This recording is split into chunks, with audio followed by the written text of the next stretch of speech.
Olá, seja muito bem-vindo, seja muito bem-vinda. Eu sou a Gabriela Varela, esse é o Videocast em Detalhes.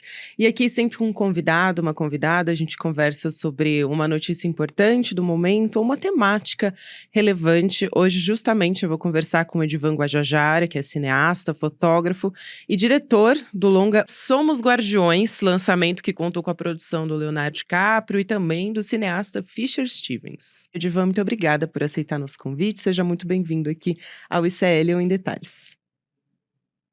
Olá, boa tarde. Obrigado a vocês pelo convite. Edivan, eu quero começar perguntando quem são os indígenas guardiões da floresta que lutam pela Amazônia? Qual que é o papel deles para a preservação? Então, o documentário Somos Guardiões, ele conta a história de dois povos indígenas, que é o povo Tembé e o povo Guajajara, que é o meu povo do território indígena Araribóia, no Maranhão. Então, os guardiões são protetores, são indígenas que fazem proteção territorial, que fazem monitoramento territorial, para, de alguma forma, impedir as invasões que acontecem dentro do território, os invasores, e que muitas vezes essas fiscalizações que eles fazem acabam em confronto direto com os madeireiros, e muitas vezes vidas são perdidas por eles fazerem essa defesa nos seus territórios. Então, são pessoas que preservam, pela existência pela preservação da floresta em pé. Justamente, aí também conta um pouco da história de cada uma dessas pessoas, aí por meio da história, nesse documentário, também vai mostrando a diferença, a mudança de um governo para o outro. Então, começa com os desafios de ter que fazer a proteção das florestas durante o governo Bolsonaro e até tem um momento ali justamente da vitória do presidente Lula. Eu queria te perguntar o que vocês perceberam, no trabalho dos Guardiões, se houve alguma mudança prática e também, obviamente, da defesa da floresta, da população amazônica, a gente vê no discurso, na defesa das propostas internacionais do presidente, mas na prática, para vocês, o que mudou desde a mudança de governo? Na prática, de imediato, foi as demarcações de territórios indígenas, que no governo anterior não existiu, na verdade, a demarcação de território indígena, Até o próprio ex-presidente falou que não daria nem 1 centímetro, mas ele errou. Nem 1 milímetro a mais de territórios para os indígenas. Então, no governo atual, a primeira, digamos assim, fatores positivos nesse governo atual é que teve a demarcação de territórios indígenas, teve também criações de secretarias, e até mesmo a criação do Ministério dos Povos Indígenas. Isso é um fator muito positivo, no governo atual. É claro, é cedo, não é simplesmente 4 anos que vai mudar o que vem acontecendo, cotidianamente, diariamente nos territórios indígenas. Então, vai mudar governo, vai vir outros governos, mas os povos indígenas sempre vão estar nos seus territórios fazendo a defesa para o mundo todo. Sim, mas imagino que na prática também vocês corriam um risco maior, vocês acreditam? Agora existe uma fiscalização maior, porque para que, por exemplo, a gente não tenha um caso como o do Bruno e do Dom, que foram assassinados. Esse é um caso que ficou bastante conhecido, emblemático, foi muito divulgado na imprensa, mas na verdade não é exatamente inédito, Isso acontece, enfim, nas pessoas que se propõem a defender a floresta e o meio ambiente. Então, eu queria te perguntar quais são os riscos também que você, ao conversar com essas pessoas que são os guardiões, quais são os casos que você mais ouviu falar ou que até vocês presenciaram, Porque é um documentário, vocês fizeram esse filme, filmaram algumas ações, inclusive ilegais, e os guardiões tinham que ir lá e fazer uma conversa, muitas vezes, inclusive a primeira abordagem era bastante amigável, E aí, enfim, se pedia que a pessoa parasse de explorar ilegalmente aquele território. Mas como é que acontece na prática e quais são os riscos que essas pessoas correm ao se propor a fazer esse trabalho? Que eu acho que quem tá de fora não consegue ter a dimensão do que é isso, sabe? Sim, com certeza, né? O meu território, por exemplo, o território Araribóia, é um território de quase 403 mil hectares, é um território muito grande e não foi considerado um território mais violento, né, nos últimos anos, pelo fato de os guardiões terem confronto direto, né, com os invasores. Então, é perigoso, né? A verdade é que é perigoso. E como não tem a fiscalização, né, a fiscalização de quem realmente deveria fazer, né, dos territórios, acaba que os guardiões, né, fazem isso. E muitas vezes, né, são ceifados, são perseguidos, e por fazer esse papel, que era o papel do governo, né, um papel que deveria não o governo fazer isso, né. Então existe, né, existe ainda, né, que os guardiões, de fato, são as pessoas que estão erradas por fazer coisa certa, né? E no meu território houve muitos guardiões mortos, né? Foram assassinados, inclusive recente um tio meu que fazia o mesmo papel que hoje o Massal faz, que é o personagem, né, que a gente conta a história dele. Ele foi perseguido muitas vezes, né? Ele fez denúncia, né, pedindo proteção, né, para ele, por todos que são ameaçados. Mas mesmo assim, né, não bastou as ameaças, né, as denúncias que ele fez, acabou tirando a vida dele. Pois é, Divan, e vocês mostram também, eu acho que vocês tiveram muito cuidado e muita sensibilidade de mostrar isso, de que os madeireiros que estão ali na ponta muitas vezes estão sendo explorados também, né? Por algo que é muito maior do que eles. Eu queria te ouvir sobre isso também, porque, claro, vocês fazem ali um trabalho, né? Os guardiões, na verdade, fazem ali, e vocês mostram isso na realidade do documentário, um trabalho que é de formiguinha, né? Vocês vão conversar com os madeireiros ali na ponta, a pessoa que tá, por exemplo, para as pessoas conseguirem visualizar bem do que a gente tá falando, mas cortando uma árvore que já tá há 200 anos plantada ali, né? Que é uma devastação e tem um custo ambiental muito grande, porque até você conseguir fazer, né, replantar aquela árvore, e, enfim, para que ela chegue nessa dimensão de novo, vai demorar muitos anos e muito tempo. E aí, pensando isso numa escala maior, é surreal para o meio ambiente. Mas essa pessoa também está sendo usada por uma estrutura, né? Esse madeireiro. E muitas vezes é uma pessoa que não tem condição, não consegue encontrar um outro trabalho. Eu queria te ouvir um pouco sobre isso. De fato é que pessoas que fazem, né, esses ilícitos, que são ilícitos, né, são pessoas que são seres humanos, né? Eles estão ali de alguma forma tentar ganhar sua vida, né, levar um pão de cada dia para sua casa, mas o fato é que eles estão fazendo isso de uma maneira totalmente errada, né, e são pessoas, né, pessoas que estão lá, que saem de suas casas para poder, né, sobreviver. A verdade é que é o sistema, né, sistema capitalista, né, então as pessoas que têm pouco conhecimento acabam, né, mergulhando nesse mundo de irregularidades, não só os madeireiros, mas eu acho que quase em todas outras áreas, né, o capitalismo é muito alto. E os madeireiros, né, eles estão ali, porque tem pessoas que compram, né, são pessoas que estão ali injetando, estão colocando dinheiro, né. Se não tem compradores, não tem madeireiro. Então, se eles estão ali é porque tem alguém que interessa a eles. Isso é triste, né? Na verdade, isso é muito triste. E do ponto de vista do meio ambiente também, eu acho que a gente tem um exemplo muito prático acontecendo agora, né?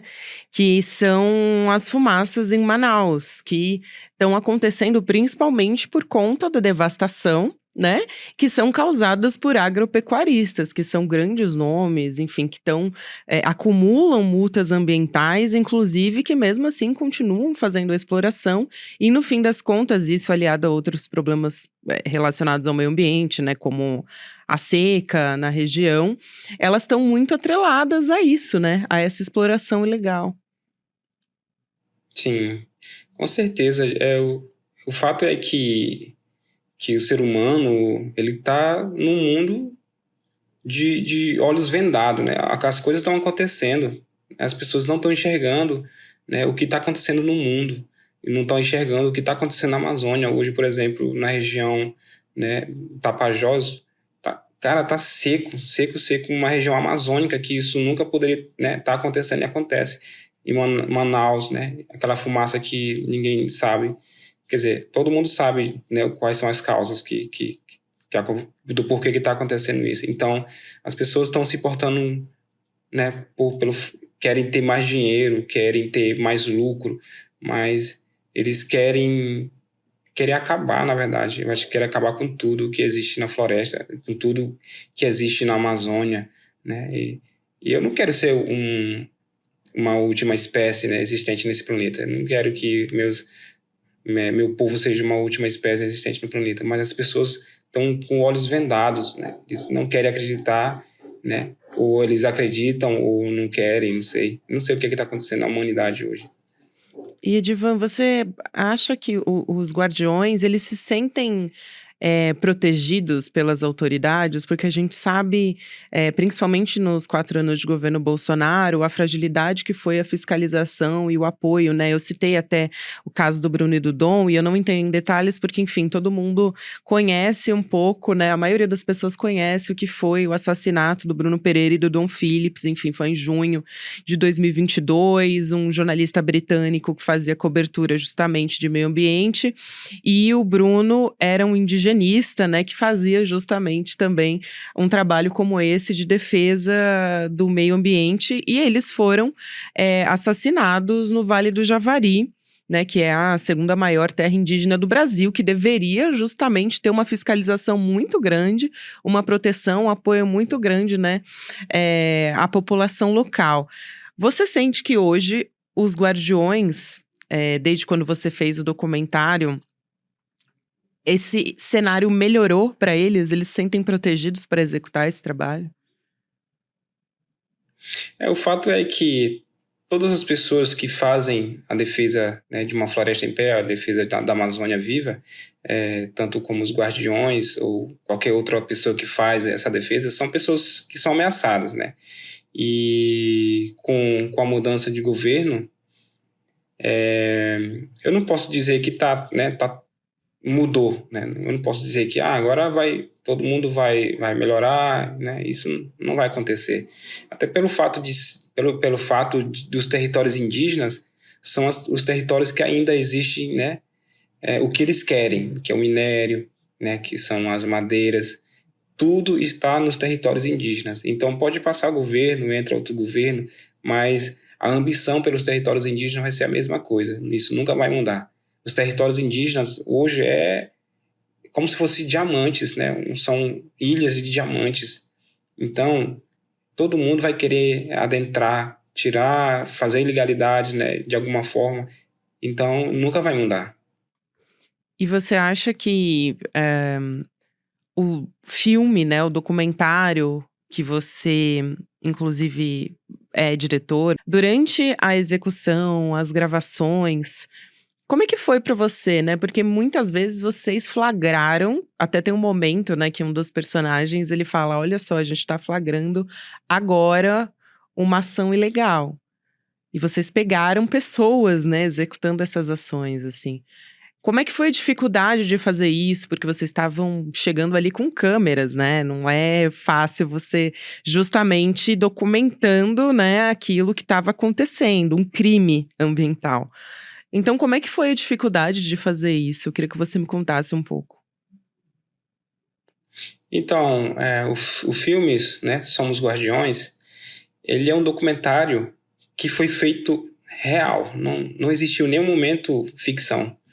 E, assim, no meu ponto de vista, foi um dos filmes, nos documentários mais perigosos que eu já fiz. Porque a gente não sabia o que poderia acontecer, né? A gente acompanhava o cotidiano dos guardiões, né, fazendo monitoramento territorial, né? A gente sai na floresta sem saber a mínima certeza de nada, né? A gente não tem certeza de nada. Então, foi vários momentos né? Foi vários momentos que a gente, né, flagrou os invasores. E teve uma cena aqui no filme, que inclusive que foi incluído, que é da embarcação. Esse foi muito perigoso, porque a gente estava já há dias, né, planejando essa ação. Só que os guardiões sabiam daquela região, né? Uma região que tem muito desmatamento, muita invasão, né? São pessoas que têm muitas armas, né? São bem armados. Então, a gente pensou muitas vezes, a gente vai naquela região. Então, a gente vai naquela região. Foi uma decisão, né? Com todo É um mundo, com os risco, né? guardiões. Eles decidiram. Então, a gente vai. Risco, né? É um risco total e a gente não sabe o que vai acontecer. Então, quando a gente saiu na embarcação para fazer esse monitoramento, né, de fiscalização, a gente se deparou com eles. Meu Deus, o que vai acontecer? Né? A gente não sabe se os guardiões vão reagir ou se os invasores vão atacar primeiro. Então, é um filme que conta a história real, né, dos povos indígenas e também dos invasores. Não tem nada de ficção. Foi tudo... É real. É vida né, que os povos indígenas fazem, os guardiões fazem todo dia.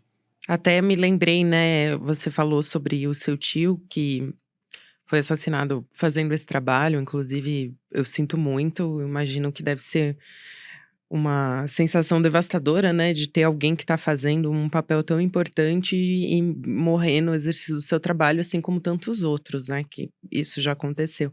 E tem um momento ali do documentário, justamente, que tem uma pessoa, né?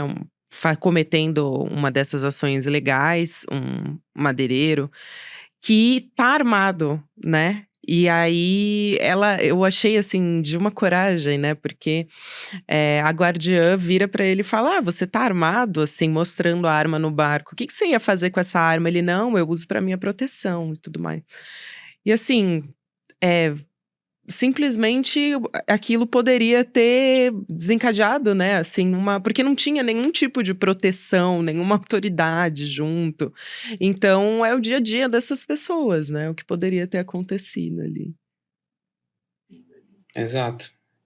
É o dia a dia, né, das pessoas que fazem esse trabalho constante, né, que, por sinal, tem dado certo, né? Os invasores, né? Pelo fato deles saberem que existem os guardiões, que pode acontecer qualquer coisa, tanto como os guardiões e também pelos invasores, não está tendo mais tanta invasão quanto era antes, né? Pela existência deles. Então, isso é uma coisa que está dando certo, mas também tem esse outro lado que é perigoso, né? Era um papel que não era para ser feito, né? Era por eles. Era um papel que era para ser feito por outras pessoas, né? Que têm a responsabilidade de cuidar dos povos indígenas, dos territórios. Então, ao mesmo tempo é perigoso e é um papel importante. Claro, muito. E quando vocês fazem essas denúncias, né, formalmente para a FUNAI ou para outros órgãos que fazem a proteção, não só das populações locais, mas também do meio ambiente, né, da floresta mesmo, amazônica, é meramente formalidade, assim, vocês normalmente não recebem realmente, os guardiões não recebem nenhum retorno sobre isso. Então, geralmente quando tem a participação de polícia, né, de polícia federal ou de algum órgão federal, geralmente é só para quando acontece algo maior, né, quando envolve algum guardião assassinado, né, pessoas que adentraram o território, acontecer alguma coisa, então é acionado os órgãos federais para fazer, né, para eles saberem o que foi que aconteceu. Né? Mas quando isso acontece já é tarde, né? Eles vão só para recolher alguma informação. Então, às vezes não, sempre é tarde, né? Chega. Conta um pouco sobre a região onde você mora também, a comunidade onde você mora, como é que tem sido o dia a dia de vocês depois dessas últimas mudanças de governo, enfim, se você sentiu, eu até já perguntei, né, se você sentiu alguma mudança prática de um governo para o outro na atuação dessas pessoas, mas para as pessoas também poderem entender onde você atua, né? Uhum.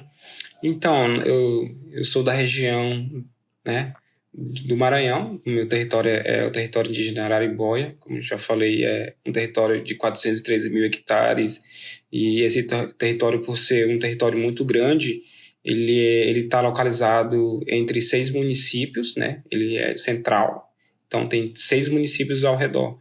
E o meu território é dividido em 9 regiões, né? Eles são subdivididos em 9 regiões. E dentro das 9 regiões, onde está localizado cada grupo de guardião. Então, dentro das 9 também tem 9 sub-regionais de guardiões que atuam naquela região. Não, assim, eu posso dizer que a gente não tem essa visão de se mudou alguma coisa, né, com a mudança também do governo. Não tem uma visão clara sobre isso, né? Mas o fato é que teve poucos invasores, né? Isso é fato, que não estão tendo mais muitas invasões por conta da existência dos próprios guardiões. Como eu falei, não está tendo mais muitos ilícitos por conta da existência dos guardiões. Então, isso tem sido muito positivo. E você acha que o documentário teve algum papel, o audiovisual tem um poder nesse sentido de conscientização? Você teve algum retorno das pessoas pelas redes sociais, né, pela internet? Que tipo de retorno você teve? E queria que você falasse um pouco dessa ferramenta, o poder que ela tem para conscientizar as pessoas. Então, a comunicação, né, no contexto geral, para os povos indígenas, tem sido uma ferramenta muito importante de denúncia, né? Uma ferramenta de luta mesmo, porque eu tenho usado a minha ferramenta, né, minha câmera, como eu sempre falo, onde quer que eu esteja, onde quer que eu vá, eu vou sempre estar com minha câmera para fazer esse meu trabalho. E eu vejo que é muito importante, né, porque eu estou levando, né? Eu estou levando o que acontece dentro dos territórios, nos lugares mais impossíveis, né, de chegar. Então, através da comunicação, através da internet, das redes sociais, eu tenho impactado muitas pessoas, né? E, é claro, tem pessoas que mandam mensagem, né, de querer tentar ajudar, né, querer tentar entender o que acontece no nosso território. Então, o meu papel, né, nesse processo é de conscientizar mesmo, né, de fato, né, o quanto nós somos importantes, o quanto é importante a preservação, né, a preservação da floresta em pé, da natureza, né. Todo mundo precisa disso em pé, vivo. Então, é a conscientização das nossas ações, né? A verdade é essa. Eu acho que o filme fala muito sobre dar continuidade da vida, né? Eu acho que não é só para nós, povos indígenas, é para toda a humanidade. Eu imagino, né, eu pensando aqui, o quanto isso é importante, essas ferramentas são importantes. Você falou do documentário, que tem um poder de difusão, né, de as pessoas acessarem, de assistirem, entenderem essa realidade, e também com as redes sociais, como isso mudou também, né, porque a gente teve acesso às denúncias dos garimpeiros contra os povos Yanomami, né, em 2022, por conta disso, né, foram a todo momento. Claro, teve também o funcionário da própria FUNAI, né, que sobrevoou ali a região, e aí conseguiu ver que tinha mais de 80 áreas de garimpo naquela região, e que isso estava impactando muito a população local, mas também os próprios indígenas denunciando, né, os próprios Yanomamis, dizendo que estavam sendo vítimas de maus tratos, que estavam sendo vítimas de desnutrição, enfim, tudo isso é uma ferramenta muito importante, como você disse, né? Eu acho que um exemplo prático que para a gente observar talvez seja esse, um deles, né? Com certeza. Hoje, por exemplo, eu sou o cofundador da rede de comunicação Mídia Indígena.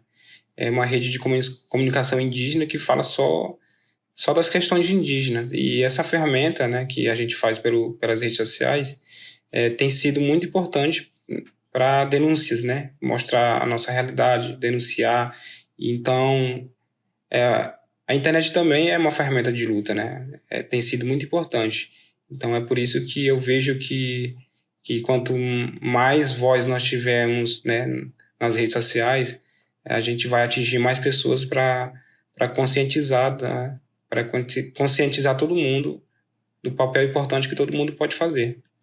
Edivan, para fechar, eu queria te perguntar a respeito da criação do Ministério dos Povos Indígenas. A importância histórica disso para vocês, se vocês acham que na prática fez uma boa diferença no impacto na vida de vocês. De fato, né, a existência do Ministério dos Povos Indígenas, isso é histórico, né? Isso para o Brasil nunca é um fato histórico, né? Isso, para nós indígenas, foi muito importante, né? Porque ter uma indígena na frente, que é a Sônia Guajajara, inclusive, que ela é do meu território, Araribóia, tem sido muito importante, né? Primeiramente, essa foi uma construção conjunta, né, de todos os povos, do Brasil. Então, foi uma conquista para todos os povos indígenas. E, de fato, que é muito cedo para a gente falar muito sobre isso. A gente não sabe o que pode acontecer, porque o governo, né, entra e sai, mas nós, povos indígenas, sempre estivemos aqui, né? Nós sempre existimos. E, como eu sempre falo, a gente sempre vai estar aqui. Pode entrar governo, pode entrar governo tal, fulano e tal, mas a gente sempre vai permanecer aqui nos nossos territórios. Edivan, foi um prazer enorme conversar com você, te conhecer. Queria te parabenizar por a obra, né, que você fez, por mostrar essa realidade. O documentário é muito importante, é muito sensível, traz imagens, assim, cenas, né, belíssimas e muito importantes para a gente conhecer essa realidade, né? Principalmente as pessoas que estão tão distantes, né? E acham que isso é tão distante da realidade delas, mas não, né? Impacta todos nós e tem que ser uma preocupação de todos nós. Então, quero te agradecer muito pela conversa e volte sempre. Seja muito bem-vindo aqui sempre. Obrigado a vocês pelo convite e, com certeza, quando tiver um próximo convite, eu estarei aqui. Muito obrigado. Combinado. O Edivan Guajajara é cineasta, fotógrafo, diretor do longa Somos Guardiões. O Em Detalhes fica por aqui, o podcast Em Detalhes fica por aqui. O próximo episódio vai ao ar às 10h30 da manhã, ao vivo no YouTube, por onde você acompanha toda a programação do ICL Notícias, sempre de segunda a sexta-feira. E você também pode acompanhar o Em Detalhes nas plataformas de áudio, sempre a partir das 7, 8 horas da manhã. O episódio já fica disponível para você. Para você que acompanha essa transmissão ao vivo no YouTube, você fica com o videocast Mercado e Investimentos, do André Campedelli e a Débora Maganha. E também, às 5 horas da tarde, com o Rolê ICL e às 6 horas, logo na sequência, com o ICL Notícias segunda edição. E também, claro, não deixa de dar o seu like se você estiver me assistindo pelo YouTube, dar o seu apoio para o Em Detalhes ir cada vez mais longe, chegar em cada vez mais pessoas. Um beijo para você e até amanhã. E aí, galera, tem super novidade na área. Tá vendo aqui atrás? O site do ICL Notícias está on! É isso aí, o maior jornal da internet no Brasil agora tem a sua versão portal também, com a mesma luta e a mesma independência, levando até vocês todos os dias as melhores notícias. Acesse de onde você estiver, www.iclnoticias.com.br. A gente chegou para fazer jornalismo de verdade, sem rabo preso com ninguém. Nosso compromisso com a verdade e com a mudança. Eu quero dar para vocês da nossa comunidade uma missão, um pedido de ajuda. Pega esse link e envia para todos os seus contatos do Telegram, do WhatsApp. A gente precisa fazer essa novidade chegar para todo mundo. Onde tiver notícia, o portal ICL Notícias vai estar lá, com independência e seriedade. Clica lá e mande para os seus amigos. Vambora! A revolução está só começando.